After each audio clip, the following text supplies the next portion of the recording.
शासनाच्या आदेशाप्रमाणे आपण हा प्रोग्राम संपूर्ण राज्यभर आणि देशभर राबवतो आहे। या हर घर तिरंग्यात सर्वजण एकत्र आलेला आहोत। मी आपल्या शाळेचे प्राचार्य मान्य श्री गवई सर यांना विनंती करतो की त्यांनी झेंडावंदन ध्वजारोहण करावे। सर्वप्रथम त्यांनी प्रतिमेचं पूजन करावे आणि नंतर ध्वजारोहण करावे अशी त्यांना विनंती करतो।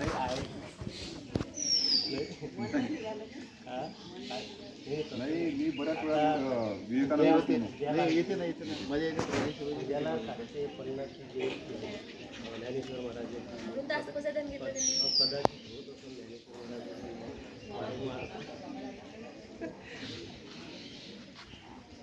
लावून घे सगळ्यांनी।